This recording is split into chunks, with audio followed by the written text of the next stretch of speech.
cover ചെയ്യൂല ഒരു building വന്നാൽ നമ്മളായിട്ടില്ല ഒക്കെ പിന്നെ താഴോട്ടല്ലേ താഴത്തെല്ലാം മുറിച്ച് പോയതല്ല എല്ലാം പോയത് എല്ലാം 20 സെന്റ് 30 സെന്റ്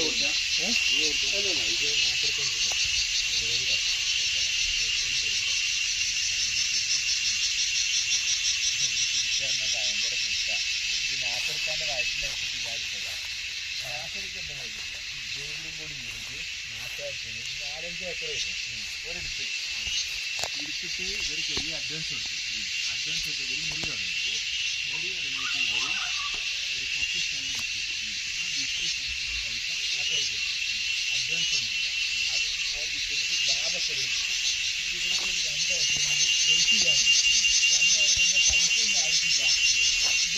ഇവർക്കില്ല അത് പൈസ കൊടുക്കണം ഇതിൻ്റെ ലാഭമൊക്കെ ഒരു വാങ്ങും നാട്ടുകാർ വെളിപ്പിച്ച് 3 വട്ടമാണ് വെളിപ്പിച്ചത് അങ്ങനെ ആ ഇടുപ്പ് വെച്ചുണ്ട് കൽപ്പറ്റയല്ലേ ഡിഗ്രിയ അപ്പോൾ പറഞ്ഞു നിങ്ങൾക്ക് ഈ സ്ഥലമാണ് ഇത് ഡബിൾ ഇങ്ങോട്ട് താഴെ ഏറെയുണ്ട് ഒരു 1 ചില്ലറയുണ്ട് 1.5 ഏക്കർ അപ്പോൾ ഞാൻ പറഞ്ഞു എനിക്കിത് വേണ്ട ഇതിലൊരു 30 സെന്റ് ഞാൻ എടുക്കുന്നത് ഇങ്ങനെ ഈ സ്ഥലം അപ്പോൾ പറഞ്ഞു നിങ്ങൾ എത്രക്ക് എടുക്കുന്നു കുറേ ഞാൻ രജിസ്ട്രേഷൻ ചെയ്ത ഇയർ കാണിച്ചല്ല എൻ്റെ പേര് തന്നെ ഞാൻ അവരോട് പറഞ്ഞു ഇത് ഇങ്ങോട്ട് പറഞ്ഞു ചേർന്നു അപ്പോൾ ഇന്നോട് പറഞ്ഞു ഇങ്ങനൊരു പ്രശ്നമുണ്ട് എഗ്രിമെൻറ്റിലാണ് ഡേറ്റും മധ്യസ്ഥൊക്കെ പറഞ്ഞിട്ടില്ല ഒരു മൈൻഡ് ചെയ്യുന്നില്ല ഞാൻ അത് പ്രശ്നമല്ല എനിക്ക് എൻ്റെ കയ്യിൽ റേറ്റ് ഒന്ന് വെച്ചാൽ ഞാനിത് റേറ്റ് വാങ്ങി റേറ്റ്